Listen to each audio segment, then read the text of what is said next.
Welcome to the Site Visit podcast.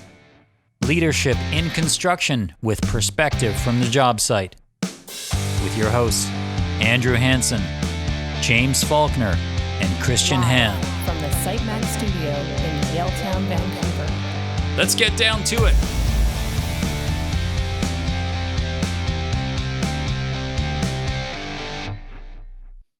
All right, we are back here for another roundtable on a beautiful sunny Tuesday morning, in Vancouver. It looks like it's pretty sunny down in Texas. We got John Reed from Faber Connect joining us, a regular on the show. John, how's it going, man? It's going well, survived the blizzard down here in Texas, and it's back to sunshine and daisies, land of the free down here. So, things are going well. Nice to always connect with you, Christian and James. Thanks. That's awesome. I mean, we know from living in Vancouver, you know this, everyone talks about the weather here. It must have been just weather convo all the time down there when that was happening. It's interesting because I think a lot of people from Canada think Texas is really warm all year round because it's so close to the border, and that's very not true. It gets cold here, it rains, we get gray skies. It's not like this sunny paradise that everyone thinks it is. I thought the same thing. I thought I was going to escape the Vancouver rain and shelter down here, but unfortunately that didn't happen. But it's just like Texas thinks Canada's an igloo, ice sculpture, basically. Right. Is that the reputation you get when you're saying, "Hey, we're from Canada"? They're like, "My God, Canada." Yeah, it's pretty funny, especially with BC plates down here driving around. I went on a pretty crazy road trip on the weekend, and one lady's like, "Holy shit, I came all the way down here from Denver, but you're all the way from Canada. Like, that's no man's land." I'm like, "I'm actually from Vancouver.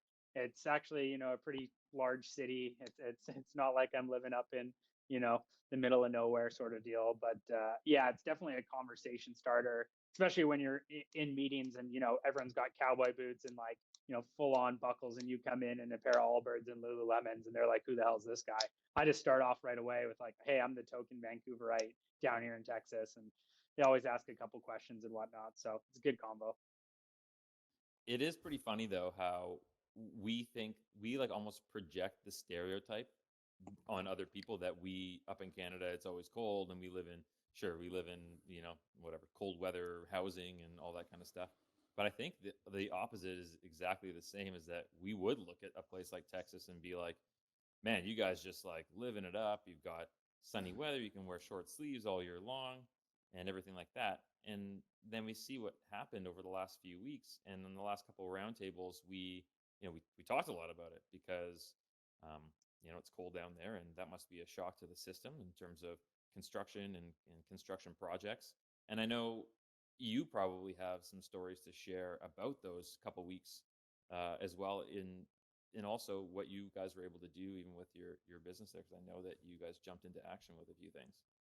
Yeah, it was, it's really interesting coming from a cold weather climate where pouring concrete, the typical model of, porting out the form and then heating it up, right? And that's kind of a common model that you see at least in cold weather climates. But I guess in Texas, that's obviously not a common thing. But yeah, we jumped into action pretty quickly. A lot of these construction companies and these restoration companies were desperate to get people out to do things like fire watch and, just help with demolition and restoration, because there was massive flooding, right, in a lot of these apartment buildings. So, we were lucky that, kind of through our referral network, that a lot of people were able to kind of reach out to us, and we were able to jump into action and get out as many people as we possibly could to these apartment complexes and buildings in order to kind of stop some of the disaster that was going on. And, it's obviously great for our business, but I think more or less it's really great for the community that, they were able to call on Faber, which probably isn't a common brand down here in Texas yet. And we were able to jump into action and really kind of swoop in and save the day. That's cool. So for our listeners that maybe haven't listened to the podcast you've been on before, or maybe they're just seeing this video on, let's just explain Faber a little bit. And just so people can understand how you guys save the day down there, so to speak. Yeah. So Faber is a two-sided marketplace. We help construction companies connect with construction workers, and it kind of sprung into action when a massive restoration company reached out over text, actually, which was really strange. I got a random text saying "Hey, I heard about your guys' platform. We're going to need 75 people Monday to help with all this restoration work. Like, what can you do? And I kind of explained the platform to him. And, he was using kind of old typical staffing companies, but a lot of those staffing companies were closed. They didn't have a lineup of people at the front door, obviously waiting for work because we were in a, kind of disaster relief plan. And so, the company was able to quickly onboard to our mobile app, simply set up the properties that needed to work and start pinging workers directly using our app, basically sending out job offers. And because we have a network of construction workers that have the app downloaded on their phone, they were able to see the opportunity and pick up that work right away, opposed to necessarily even having to line up at a temp agency's office or get dispatched by their subcontractors. So did you have a network in Texas of people already? Yeah, we had a network of that's amazing. people already in Dallas in particular, and a little bit in Houston as well. But we grew 175% month over month, and that was just crazy growth to see. And I think we've done a really great job. We're getting a lot of great feedback around the product, which is obviously huge. But also, more or less, I just wanted to make sure that we could help out these people, right? Nothing worse than having no running water and no electricity. I know we experienced a bit of that during those West Coast storms, but Texas obviously got hit super hard. So I'm glad we could just jump in and kind of help out. That's awesome, dude. Congratulations. That's really cool.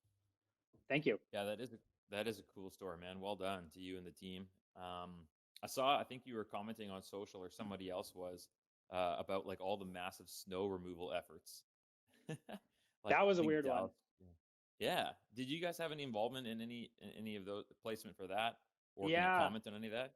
Yeah. So it was funny. We got a contract to do snow removal at the Dallas Fort Worth Airport, which is kind of not in our necessarily niche of construction, but the company also does build construction on the airport. But yeah, they basically were like, look, and it started in September, actually. They were like, look, we want you to bring in 40, 50 people every month to go and do snow removal training. And I thought, like, when the deal came through, I was like, that makes zero sense. It doesn't snow in Texas, right? Typical stereotypical Canadian, like, it's hot and sunny in Texas all year round. And yeah, we were basically training these people through our platform for the past 3 or 4 months, and the massive snowstorm hit, and so we had 60 to 70 guys out on site plowing snow to make sure the Dallas International Airport could run, and basically flights could come in. And it was again one of those experiences where it's awesome for the business, but again, like, you can't have an international airport not running, right? So I'm glad we could help out there. So that's pretty cool. That is crazy. What a cool testimony story to jump into action into something that can so spur of the moment make a big difference. Because I know that there was articles and stuff like that about how Dallas Fort Worth was able to remain open through the whole thing, and I saw pictures on LinkedIn of teams getting together and just these massive snow removal efforts. Something you'd think you'd be seeing out of, like, I don't know, Edmonton or Calgary up totally north, Alberta. Just wild. It was a crazy 2 weeks, especially it was 24/7, right? Like, I would start my day at 4:30 sometimes, getting calls in the morning just about, like, things happening and needing to get workers out and resolved, right, from certain property managers and whatnot. So it was pretty much 24/7 for the first kind of, I guess, the end of February here. So it was a little bit interesting. And did you say that you guys worked on that contract before the storm hit? Like, was it in anticipation of everything, or is it just kind of out of the blue? It was, there was no storm prep at all. We just, with international airports, you need to have crews that can do snow removal. So they're really common in, like, Northeast United States, right? Opposed to the southern states. And so it was just kind of like, hey, we sprung into action, and it was super, super random.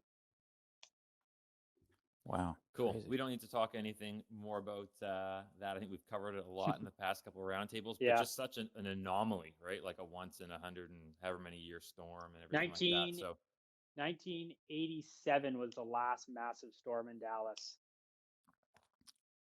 That's a long time ago, right? To even think about that. But of that magnitude, though, I think it was, it's even before they, had proper meteorologists measuring that kind of stuff. So totally. Pretty intense. I don't know if you've listened to the last few roundtables since we've launched them again here in the new year, but we've been having a lot of fun talking about all sorts of different things, just probing on construction culture and field to office communication, how it's changed over the course of 2020, which we all know was an interesting year. We've got kind of hung up on this, not hung up on it, but having a lot of fun with this conversation about the site trailer. Yeah. So I'd be I'd be interested to know, before we get into some other topics that we wanted to talk about, like social media and construction. But down there, how long have you been down in Texas for? Since December of 2020. Nice. 2020. So Okay, just so under 5 months. Okay. And we were interested to know, just because I don't know how we got on the topic, but we just thought, like, man, the site trailer is just like lagging behind in terms of like technology and being connected, and how it can be this hub for the job site and just like site presentation. Tell us from your perspective down there, and this is more just curiosity and to just further this kind of ridiculous conversation about site trailers, but you're on site often. Are there any advancements down there? Anything interesting that you're noticing? Anything different that people are doing on the job site? I've seen it from kind of both ends, I guess. I see the common, like, one calendar hanging up in this crappy site trailer, mud all over the floor, right? Just like big boardroom table. And then I have seen a couple advancements with a few general contractors that have, like, built-in iPads. They're larger offices, they're heated or air conditioned, better water coolers, just kind of like that setup. But nothing necessarily like crazy out of the ordinary that I've seen. I think, we've talked about this before on Clubhouse, Christian, a few times, just about, how we want to, obviously there should be some changes made there to help with culture and things like that. But for the most part, they're pretty much the same as the ones in Vancouver. Maybe there's one special one because they're building, a JP Morgan Chase and they want to make it look really nice. But for the most part, they're still just those good old site trailers. And it's kind of just silly conversation. I mean, like, we're just messing around, just throwing these things out there. Cam Roy joined us last week, and he was posting some pictures on his Instagram of these just crazy custom full glazing in these sea cans for custom site offices. But I digress. We can move on from that one. You mentioned Clubhouse. We've been having a few conversations. I think James is going to join us on an upcoming one here. We've noticed a lot more construction companies, content companies getting onto social platforms, leveraging things like LinkedIn. I think with the move last year to just so much more things remote and getting people adopting different technology, we've seen a lot more people leverage social media, or at least digital platforms, to grow their business and to share their business and to market their businesses. What does it look like for you guys, for Faber, in terms of expanding your reach and leveraging social and those types of platforms to just really market yourself and put yourself out there and build brand awareness? Yeah, I've been a pretty pro believer in this from the very beginning, upon inception of Faber. Truth be told, when you start a startup, you got to wear many hats, and one of them was marketing for me. And so, setting up all the socials was the first thing I did: Facebook, Instagram, Twitter, LinkedIn. That was like number one before we even had any sales. It's like, let's just have a digital footprint that's out there. And I'm sure you guys look at my LinkedIn. I'm post quite often about things going on, whether it's Faber related, podcast related, or just cool articles that I see. But I think Clubhouse in particular has the ability to really bring in a better audience, maybe, because it's a little bit more engaging than just having to listen. Like, people sometimes hear something, they're like, "Wow, I wish I could ask that person that question," right? Like, sometimes when you listen to I listened to a Elon Musk podcast that he was on, right? Like, you're like, "Oh, I'd love to ask him a question," right? And I think Clubhouse gives the opportunity for the creators and the audience to basically engage with one another that for the most part hasn't really been done before. So I find that really interesting. I think there's some tweaks that Clubhouse in particular still needs to make, just around structure and things like that. I think that could be really interesting. But Christian, I think you and I have been kind of headmanning the construction technology world. I know, shout out to Curtis there over at Bricks and Mortar. I know he's getting involved there as well. So I think if we can have these leaders come in the construction space, it could be super interesting and super powerful. Especially, I'd like to see construction workers get involved. I know they're not the most active social media users, but it'd be so interesting to have a clubhouse session with 1,000 construction workers around the globe, all kind of bringing in tidbits around things like site trailers or culture around the job site, right? And it's that voice of the voice of the people that we don't really get to hear that often. So, Mm-hmm. Yeah. Does it? It seems akin to all the other networks where the people who are into the business are into the business, and then there's the people who want to leave the business at 4:30. You just have totally. those camps just never seem to break away. There's Yeah. people, there's life, there's, I mean, we're on this thing at 7:30 in the morning. We're into this. We've had the guests that have been on the podcast. You see all that stuff. These are the people who are progressive and that are leading businesses. But I think the people who are, not in that self-propelling kind of situation within their job kind of might not want to be part of that in their off time. So maybe Totally. Yeah. So maybe what could be kind of cool though is if companies would say, look, at 3:00 it's clubhouse time. I think if corporate can actually, That's cool. if they can actually embrace it, and then people would find out actually how cool it is, right? But yeah, the after I think even hours diving into that deeper, James, and we're obviously all in the construction technology space. We live, breathe, and shit it. That's what I like to say in the office. But I'm okay with people even in their clubhouse time, if that is a thing that we start doing, is going and, hey, you want to learn about bourbon? Go to a bourbon clubhouse for 45 minutes and learn, because you're passionate about that and that interests you, right? Like, yeah. Google used to I'm sure they still do it, but software engineers work on side projects, right? Like that was a big thing. Like, hey, spend an hour working on something that you find interesting, right? And that's kind of where that passion comes out. And for some people, like at 3:30, still being with their tribe or their office, but being able to engage in something that might not just be construction and construction technology. Yeah, totally. Right. But I do really like the idea of like having that kind of break time throughout the day, but using it productively, right? There's a difference between kind of just, sitting around for an hour. And I know, especially with the remote world, you're not sitting at a lunchroom table being able to shoot the shit with a bunch of people, right? You're at home for the most part, possibly by yourself, possibly with your significant other or your partner. And so Clubhouse could be a really good way to kind of get out there, opposed to necessarily having to have that human interaction engagement in this crazy world. Right. So yeah, the whole getting away from the partner. Is that what you're getting?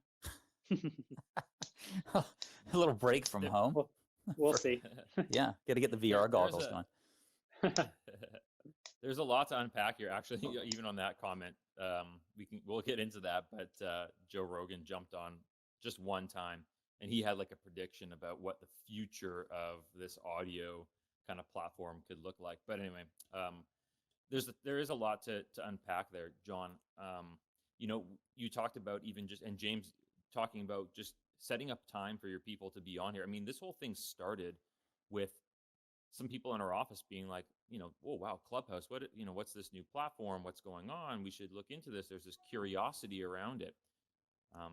Digging into it further, you go, okay, you learn more about what it's about. It's, drop in audio. So it's like kind of casual conversation, but the ability to actually like do a little bit of professional development because you're listening to these leaders or thought leaders in these spaces, and you can kind of just casually listen, and you can join, you can ping people. So you can say, hey, buddy from another company, come listen to this. This is really relevant. I know. Totally.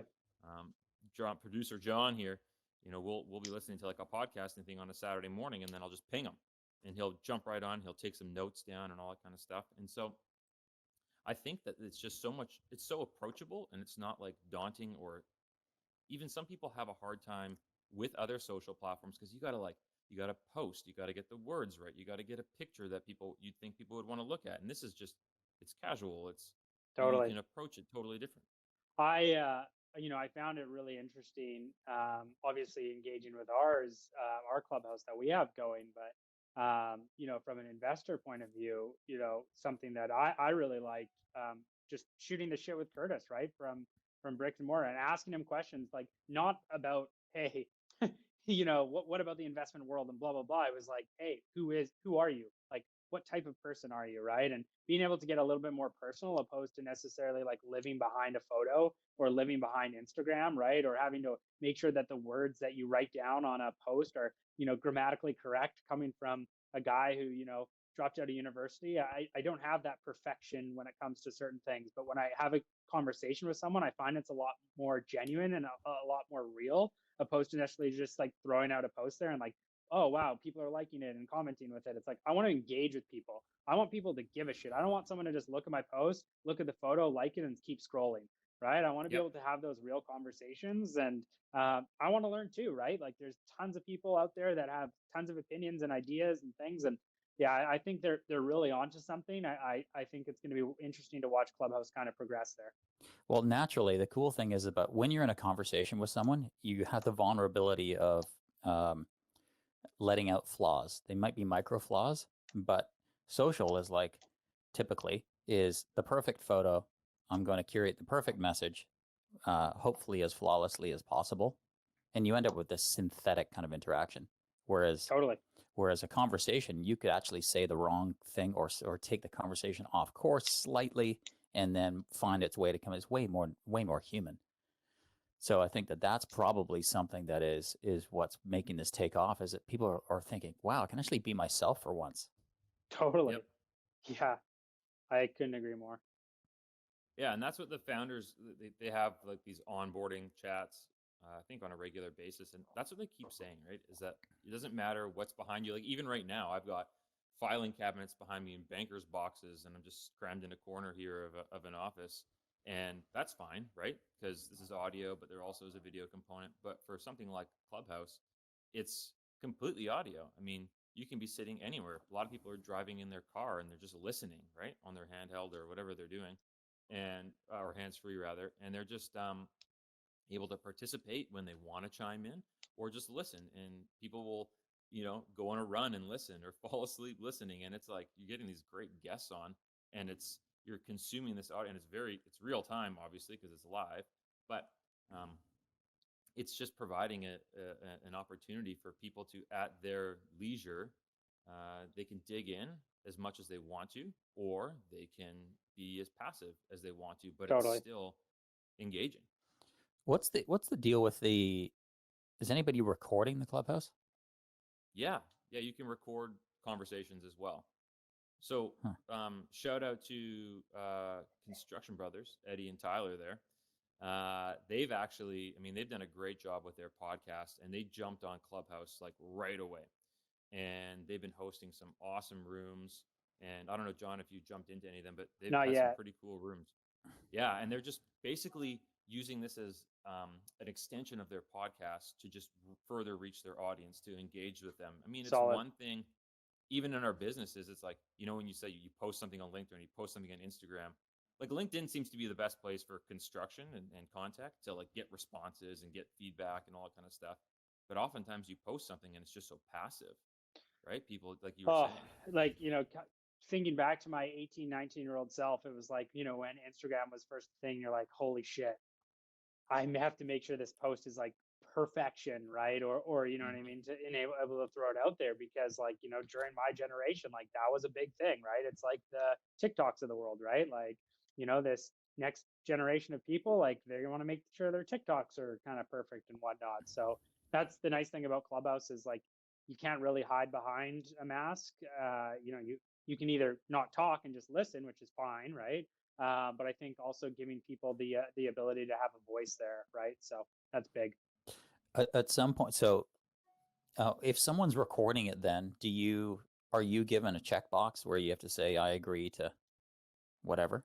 Because if someone's publishing something, then because I know from doing podcasts, you need a release to be able to have other people's voices out there on the internet publishing it. So sure. I think it has now.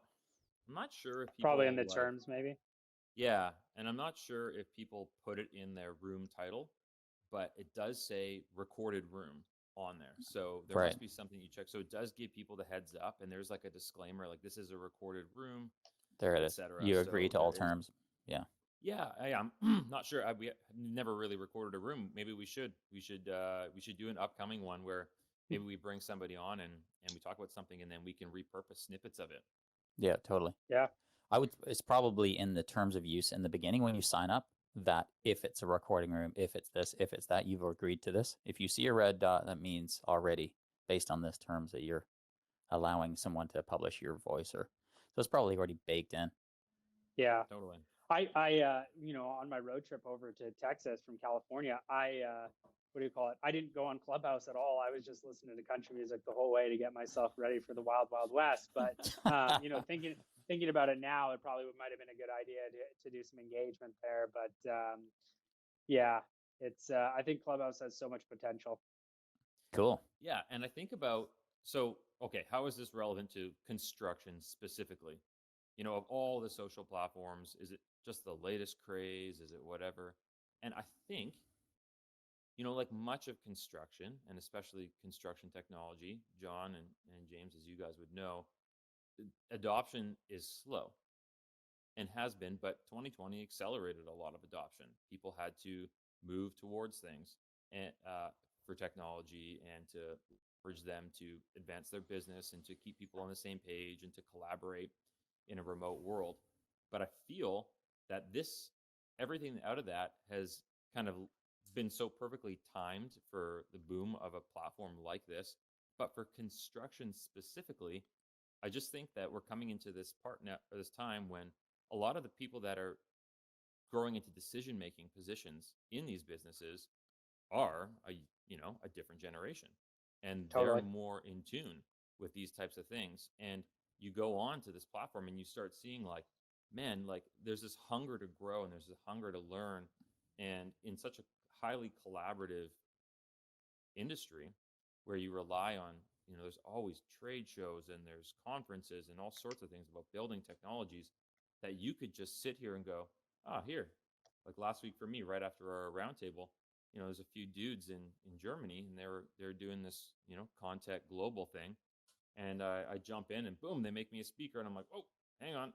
But, we just got to talking, and it was like, wow, there's a lot of common ground here halfway across the globe, but we're still dealing with completely different issues. And it was like, in an instant, I was able to connect with somebody in a totally different part of the world and hash out things that were different or identify things that were similar.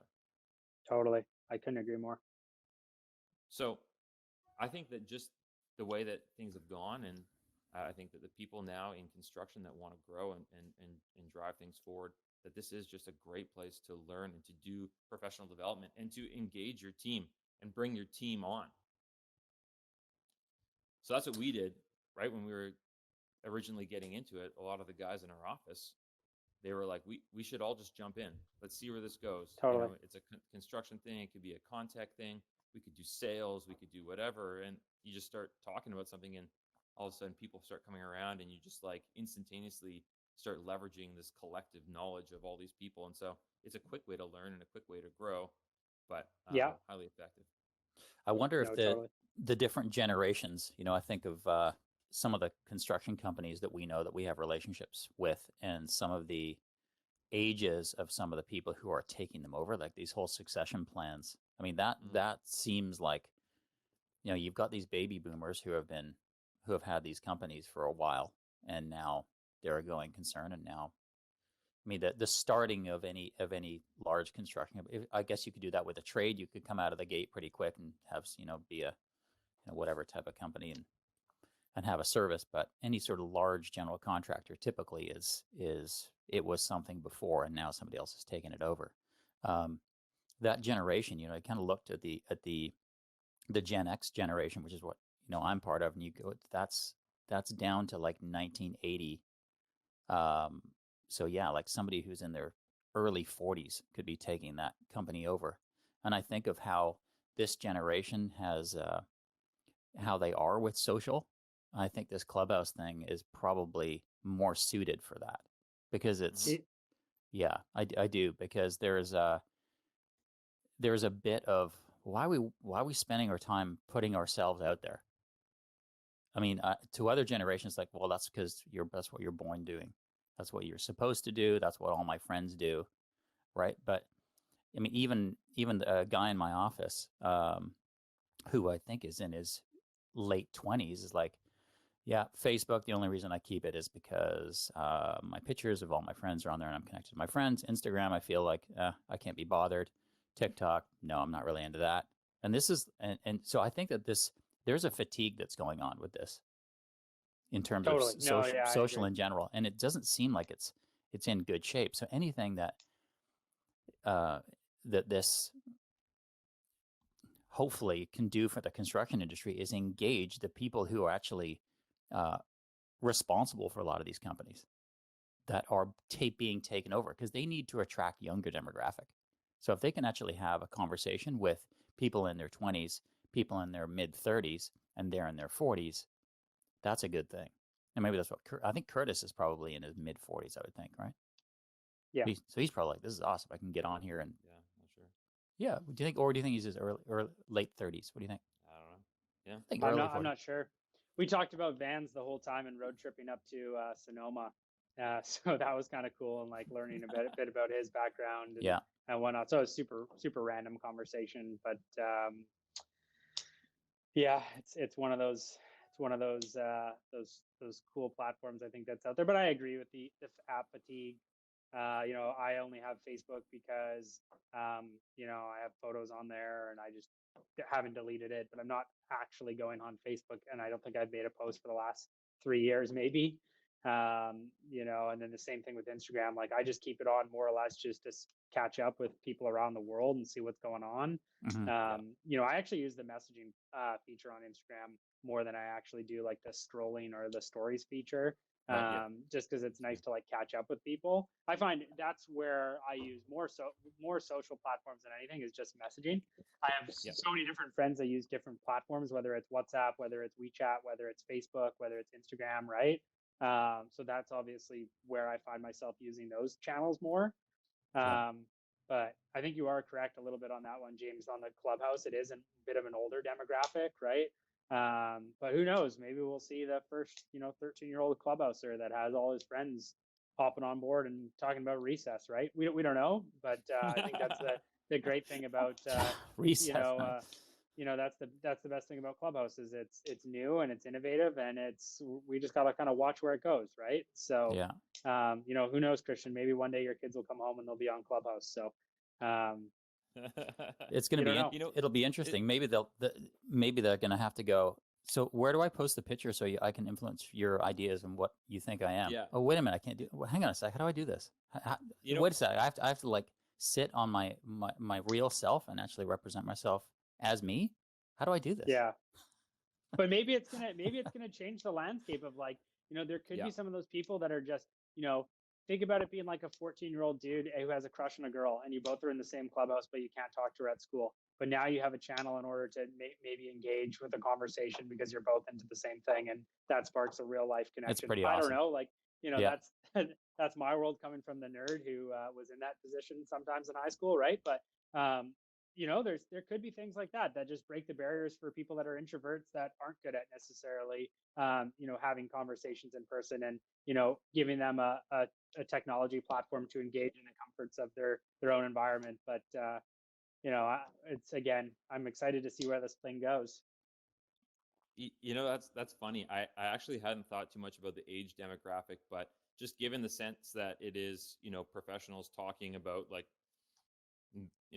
their experience in business or their experience in entrepreneurship or in investing or in whatever, that yes, it lends to an older demographic that will have that kind of information, that knowledge, and be able to share it. But it is pretty funny, and I don't want to go on too much of a tangent, but they do have everything from like relationships and like what is life about, and so Totally. like you might have some kids jumping on there and be like, yeah, how to pick up the ladies or something like that. Who knows, right? And Totally. they might just be able to share some things around, and and it can bring in, maybe then an adult jumps in and gives them a little bit of reality and helps them out. I don't know. No, totally, and I agree. I think Which is kind of fun. I think that it can go a million different ways, right? So I think that's really engaged. Like I had LinkedIn when I was 13, right? So I think that's pretty early. Looking for some business inspiration and things like that. There could be a kid who hops on at 13 and gets into a construction technology, room Yep. and finds it interesting and goes down that route, right? Let's hope. Yeah. Like that's the goal, I think, with some of these things. So, but yeah, Cool. My Yeah, mic well, keeps cutting out, guys, or my headphones. So just feel free to keep chatting until I chime back in here. James, you've done the road trip from Vancouver to San Francisco, I believe, yeah, or you were doing that. yeah. Is that the furthest you've traveled by car? Yes. Yeah, Vancouver to San Diego was the whole Okay. trek. So yeah, it's almost almost the Mexican border. Yeah. Yeah. So yeah, it's How, pretty deadly. how did you did you do it in one kind of driving situation, or did you do some stops around the road, or? No, it was actually pretty cool. We had it was quite a while ago. It was when the first BMW 7 Series came out with like the 2 screens. And Wow. I remember it had massaging seats, and Solid. that was pretty. I remember my buddy, he was in the car business. He's like, "Hey, I got to drop this car off in San Diego. Do you want to come?" I'm like, "Okay, sounds good." And we just switched the driving, and we just didn't stop. So we went. Solid. But I remember going over. The Golden Gate is always like a crazy bridge to go over for the first time, especially in a car. Because you're used to the Lionsgate Bridge here, and then you look at, wow, these towers are like way bigger. And it was the typical foggy, breaking up. You can see the fog in the bay. Yeah, it was pretty awesome. But yeah, I don't know what the deal is, but my headphones will blank out. So if I'm just blankly nodding, and then I like chime in randomly, it's just because I'm waiting for the audio to pick up. Anyway, I'm on an ancient computer temporarily, but it's working so far. That's fine. So Joe Rogan came on Clubhouse one time, and it wasn't necessarily about what he said, but it was one of the founders talking about the future of the platform. And we've talked about in previous roundtables, what does the future of the trade show look like? In construction, the trade show is like, oh, it's been so key. I mean, like, do we have a booth this year? Do we not do a booth? Is there a return on our investment into these booths? Did we get any customers from it? Or is it just about getting ourselves out there and defending our territory? What is it? Do I fly to this other place and have my suitcase with my khakis and my button down and whatever, just like. So what they talked about was that there's obviously a plan to monetize the platform. And so they talk about, what can you do to bring in a speaker or a series of speakers, and then you can kind of have exclusivity in a room, and then keep a network around that. So for things like the future of a conference or a trade show, and to be able to not have to necessarily fly somewhere, but still having all the engagement areas, right? Because as you jump in, it's very easy to just click on a profile, connect, have a breakout room with them, chat with them really quick, come back, and all that kind of stuff. So I think that there's some really unique things there that could actually change the way, especially as construction professionals, that we can have that trade show like experience, but not have to the investment of it, the stopping and starting to get those things going, the time associated with your team. Sorry to interrupt you there, Christian. No, I love the idea, but I'm so pro trade show. I love organized chaos, and I think one thing about like Clubhouse, I think that's like a great idea, and I think there's going to be people that definitely go and do it. Myself personally, like I can't sit still for more than an hour and a half. So that's why I like trade shows, is because you bump into people, you have conversations with people. Yeah. Next thing you know, you're having a beer at the bar, and like disengagement happens. Like it's like, to me, that's kind of like, to me that works for myself in particular. For other people, it might not be the case, but I like that's what I like, right? I like not knowing kind of having the bit of the unknown, right? Is like, do I want to go and see that speaker that's up next, or I just met this person, like let's go have a beer at the bar, or I'm really interested in this VR headset, let me go and try it out for 25 minutes, and or just those sort of things. So I think you'll see some of that coming to fruition, but man, I would be so sad if trade shows just fell off the face of the earth.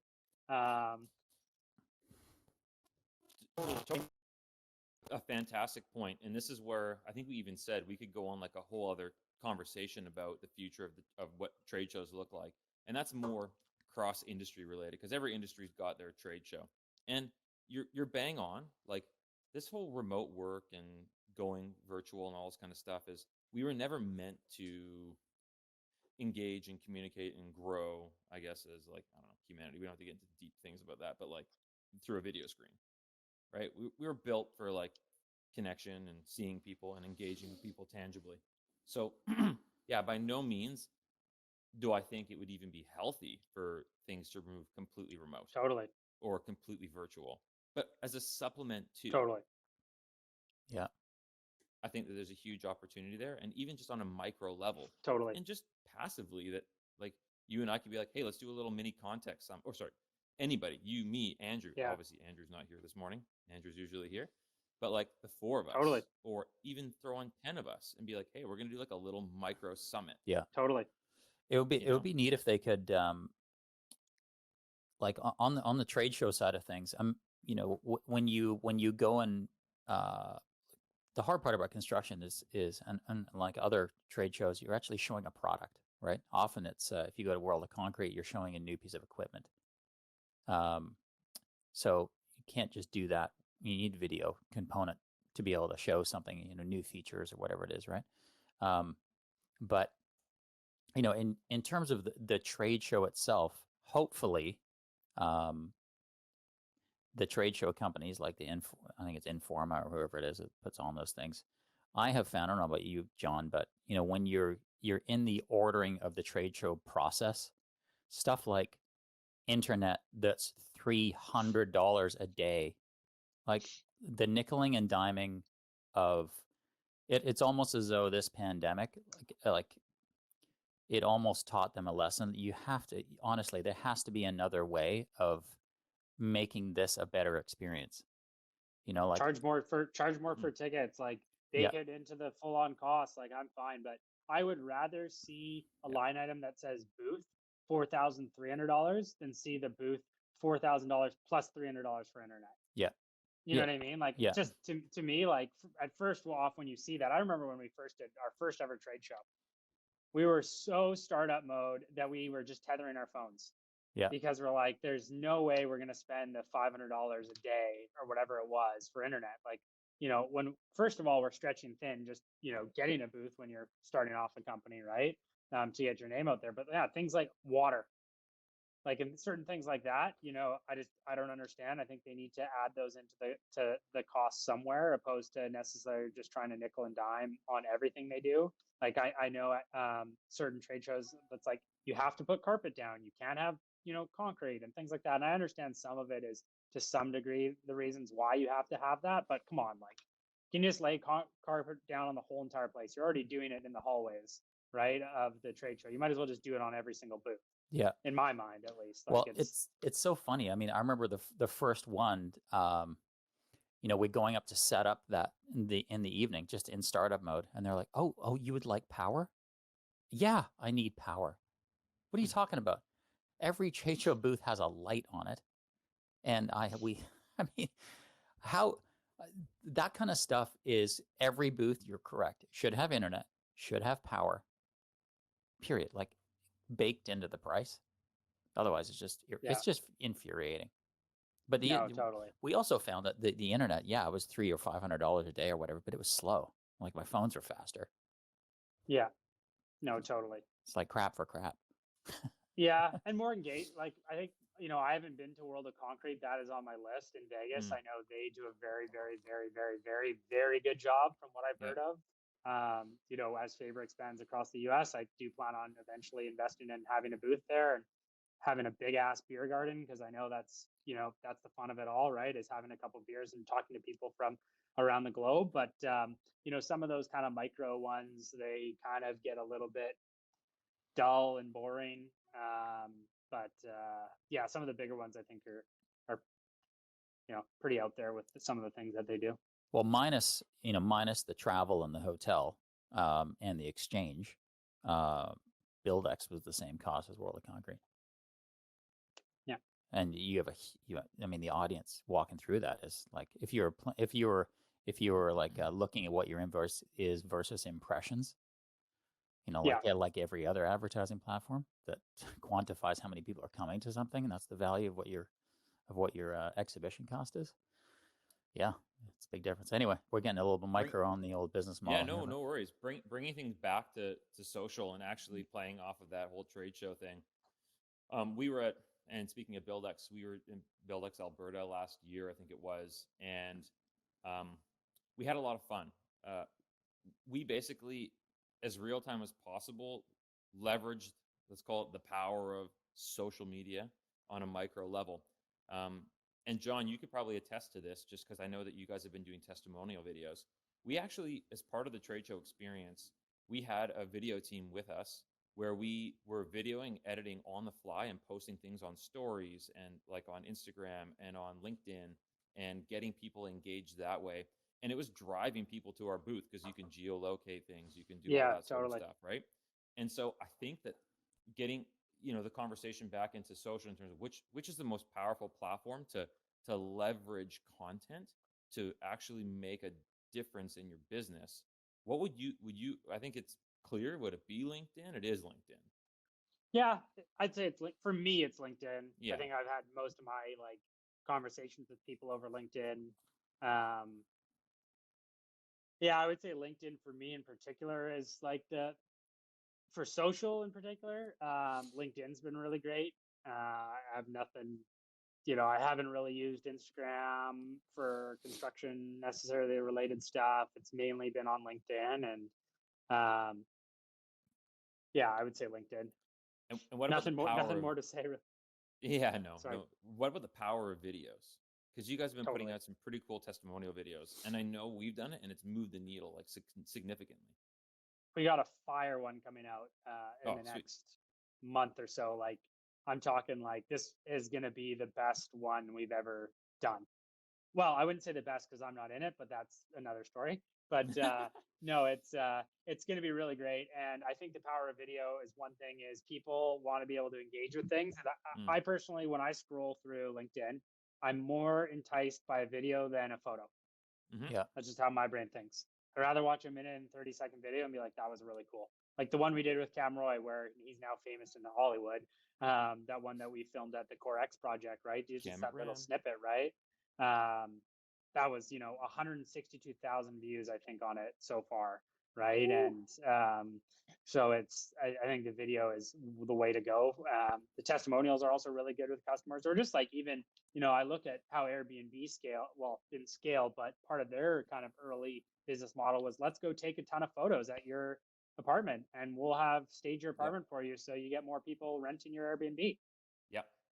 Let's go take a ton more photos of your construction site and, let's get some things like that and we can use them and you guys can use them. It's no skin off our back. We have a marketing team to go and do it. So it helps both parties out and yeah. Well, nothing is more powerful to sell your product or your service than to actually show it in action with real people so that anyone viewing it that could be a potential buyer or customer is like, hey, that's me in that video. And hey, that's my pain that I face. And oh, there's the solution. It's all there for you. So I think if you can do that correctly and you can, create the story and build it up and then share it and grow it accordingly, it is one of the best sales things that you can do. Totally. I couldn't agree more. What is it about, you said that there's testimonial videos. You guys have done testimonial ones, but have you also done other ones just more like showcasing your product or your company, or have they all been testimonial based? Mostly testimonial based. I think we're waiting to do one of those. Most of them have just been testimonials from current customers that have been using us. There's a few on there around our product. I just find like the testimonials are the best, especially in the world of construction where people are afraid of change. Having industry leaders or people within the geo talking about how their experience was on the platform goes a long way. Like, I think if you're selling, I don't want to go on a sales tangent here, but like if you're selling to a market and no one knows who you are and, the people that you're selling to, their competitors aren't using you, or, their friends aren't using you, then they're probably not going to use you. But as soon as their friends start using you, like for example, one of the videos turned into a meeting with this VP of construction we've been trying to get a hold of for a year and a half. Right. And it was it was just kind of one of those random things. He saw the video on LinkedIn and was like, holy cow, like I didn't know that we were even using this. right? Because sometimes things don't go all the way up the food chain. It's not a SaaS company, right? So it's just certain things like that I think go a long way. That's pretty cool, man. Absolutely, man. I couldn't agree more. It's funny here as we're talking, and you were just mentioning about Cam. John Daniel has been posting some things on social, some stories, and I know this is a pod and it's going to be recorded post our recording. But as live as you can get, we've got people interacting and commenting on a few things. And some people are wondering, have you developed an accent yet, John? Not yet. I don't know. I don't know if I could do my best Southern accent. It sounds probably more Irish than Southern, but you know, I'm sure No, James can do a kick-ass accent. Hey, I don't want to put anyone to shame. I'd rather Exactly. opt out of that one. Meet me on Clubhouse. I'm true to myself. Maybe sometimes on a call some Southern twang comes out, or I hit the audience with a y'all, you know. Yep. But no, I try to keep it 100, you know, and make sure people know I'm from Vancouver when I'm here. You know, it's I've had some really interesting meetings. I think, Christian, we've talked about them in some interesting places, but no accent yet, but maybe I can work on it. So, what's the plan for you then? Are you going to be staying down there for a while? I'm here till April 15th. Like, I know I'm here in Texas till April 15th, and then I'm going to make the drive back to California. Just kind of figure it out from there, I think, at that point. I miss Vancouver a lot, to be completely candid with you. I love Texas. I think this is such an awesome state. Driving through it was so cool, going to see all those small towns and you know, see what West Texas looks like. And I have plans to go to Houston, Austin, San Antonio on the weekends while I'm here. So to really just like see what the geo is really about and live and breathe it. But in my mind, growing up on the West Coast, nothing beats it. I have my friends and my family there, so I do miss that avenue. And you know, early on, took a little bit of a toll on me, but now I've kind of obviously been loving it, and yeah. So to answer your question, I have no idea when I'm coming back to Canada. Right. Well, as soon as we can and we're able to, we got to come down there. Just with more action going on in Texas and in Florida and some of the southern states, I think it would be good to come down there and meet up. And when we're able to do more travel like that, we got to get going on that sort of thing. Totally. Our office is always open for you guys. Nice. That's awesome.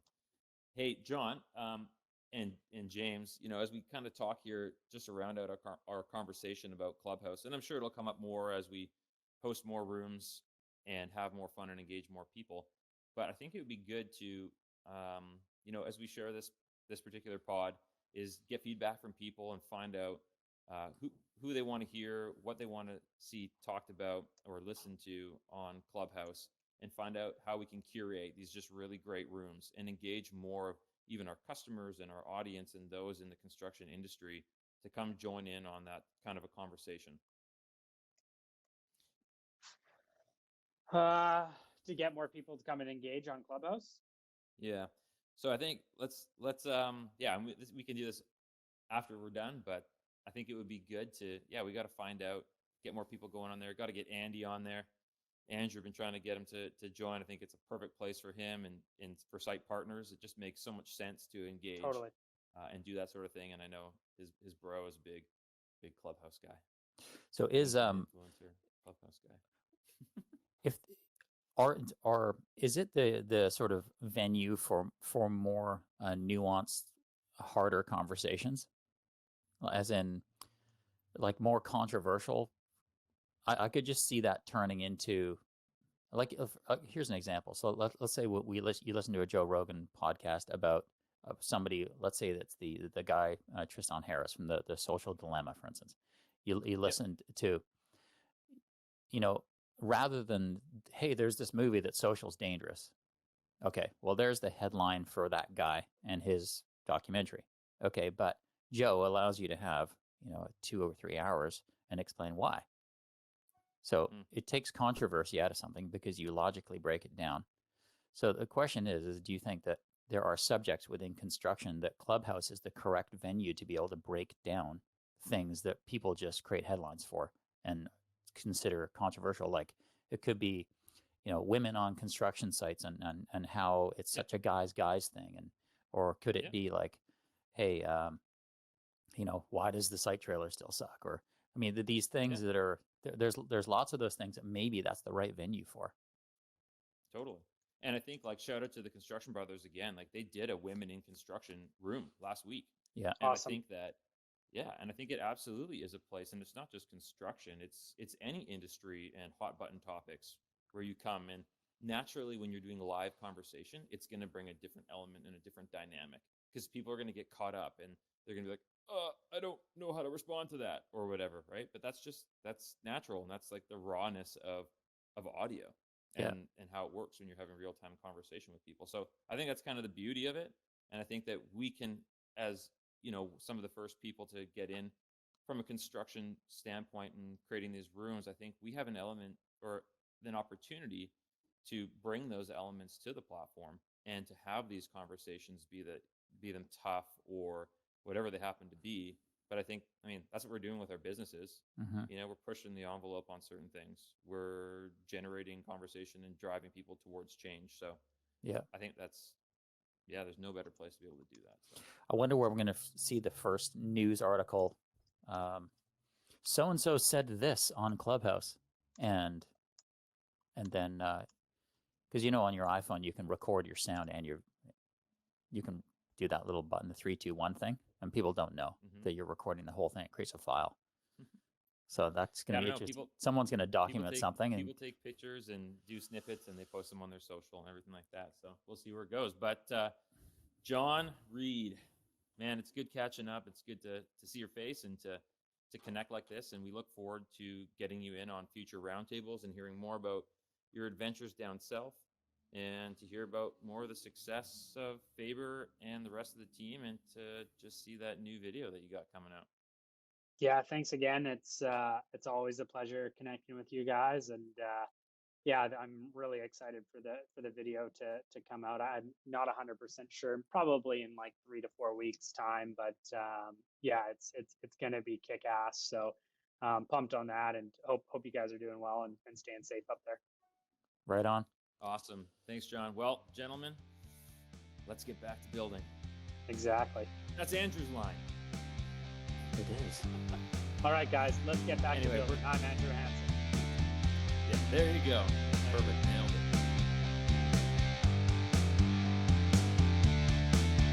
Thanks for listening to The Site Visit, a podcast dedicated to leadership in construction with perspective from the job site. If you like the show, please subscribe on iTunes, Spotify, or Google Play. To learn more, check us out online at theSiteVisit.com.